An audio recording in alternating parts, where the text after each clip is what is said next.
माँ कात्यायनी के पूजा अनुष्ठान के संबंध में पूरी जानकारी आपको इस वीडियो में मिलेगा। अगर किसी लड़की के विवाह में विलंब हो रहा हो, बार बार रिश्ता आता है और कट जाता है, लाख प्रयास के बावजूद भी शादी सेट नहीं हो रहा है, तो माँ कात्यायनी का अनुष्ठान करवाइए। अनुष्ठान कब करवाना चाहिए? तो माँ का अनुष्ठान जो है किसी भी महीने के शुक्ल पक्ष से शुरू करना चाहिए।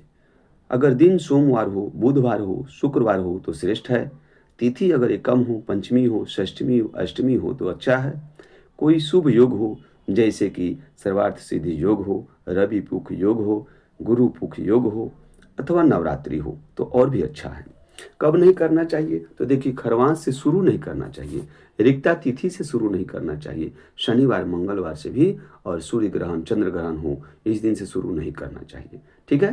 पूजा की विधि क्या है, कैसे करना चाहिए? तो देखिए, पूजा की विधि वही है जिस प्रकार हम माँ दुर्गा का पूजा करते हैं, बस उसी प्रकार इसमें भी पूजा करना है। थोड़ा सा इसमें अंतर है, जैसे कि माँ कात्यायनी को जो है अनुष्ठान में पीला वस्त्र धारण करना चाहिए। माँ को पीले आसन पर विराजमान कराएं, नहीं हो तो लाल आसन भी आप रख सकते हैं। ठीक है।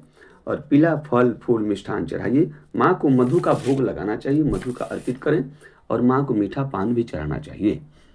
3 हल्दी का गांठ चढ़ाएं, पीले अक्षत का प्रयोग करें। साधक को केले के पत्ते के आसन पर बैठना चाहिए। अगर केला का आसन उपलब्ध नहीं है तो पीले रंग का कोई भी ऊनी आसन पर बैठना चाहिए। जाप करते समय देसी घी का अथवा सरसों के तेल का दीपक जलते रहना चाहिए।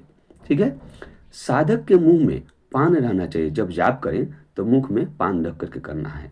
अगर माँ कात्यायनी का अनुष्ठान करना हो तो कैसे करना है? सबसे पहले हाथ में जल अक्षत, पीला फूल, सुपारी, पैसा रख करके और संकल्प लीजिए कि आप किस लिए करना चाहते हैं, ये आपको बोलना है, अपनी मनोकामना बोलना है। उसके बाद गौरी गणेश की पूजा करिए, फिर कलश का पूजा करिए, नवग्रह का, षोडश मातृका, सप्तघृत मातृका का पूजन करिए। उसके बाद जो है माँ कात्यायनी का पूजन करना चाहिए। ठीक है।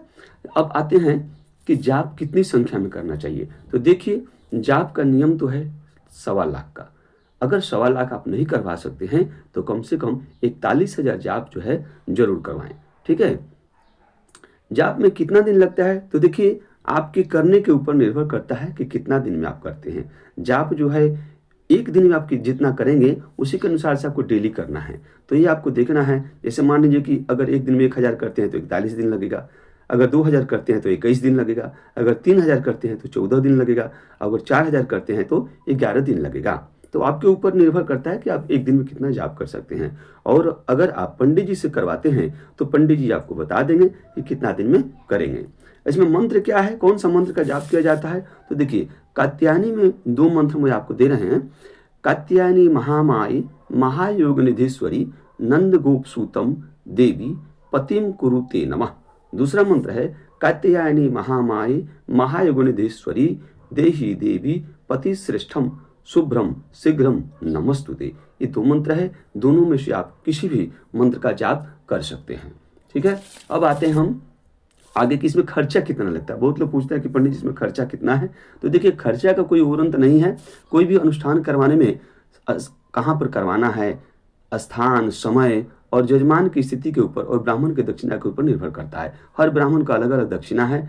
आप जिससे करवाएंगे वही बता सकते हैं कि कितना खर्चा लगेगा। अगर आप स्वयं करना चाहते हैं तो मोटा मोटी आप समझ लीजिए कि 5000 रुपये आपको खर्च आएगा। और अगर पंडित जी से करवाना चाहते हैं तो पंडित जी के दक्षिणा के ऊपर निर्भर करता है कि पंडित जी कितना दक्षिणा लेंगे और कितना दिन में करेंगे, कितना पंडित जी रहेंगे, ब्राह्मण रहेंगे, उसके अनुसार से आपका खर्चा बैठेगा। अगर मान लीजिए मेरे से करवाना चाहते हैं तो आप हमसे फ़ोन से कॉन्टेक्ट करिएगा, बात करिएगा, मैं आपको बता दूंगा। क्योंकि आप कहाँ रहते हैं, कब करवाना चाहते हैं, इसके ऊपर भी निर्भर करता है ना। इसीलिए जो है आप जो है फ़ोन से कॉन्टेक्ट करिएगा। इसके अलावा भी जन्म कुंडली, वास्तु, बिना तोड़ फोड़ का वास्तु अगर आप दिखवाना चाहते हैं तो आप हमसे कांटेक्ट कर सकते हैं। ठीक है। अच्छा, पूजा के बाद में अंतिम दिन जो है, जाप के बाद में अंतिम दिन जो है हवन करवाना चाहिए। माँ का हवन करवाएं। जिस तरह दुर्गा पूजा में हवन किया जाता है उसी प्रकार इसमें भी हवन करवाना चाहिए। ठीक है। तब आपका जो है ये अनुष्ठान पूरा हुआ। ठीक है। अब हम लोग आते हैं कि सब करने के बाद आपको कितना दिन में विवाह हो जाएगा। तो देखिए, बढ़िया से आप पूजा मन से करिएगा तो आपको देखिएगा 40 से 41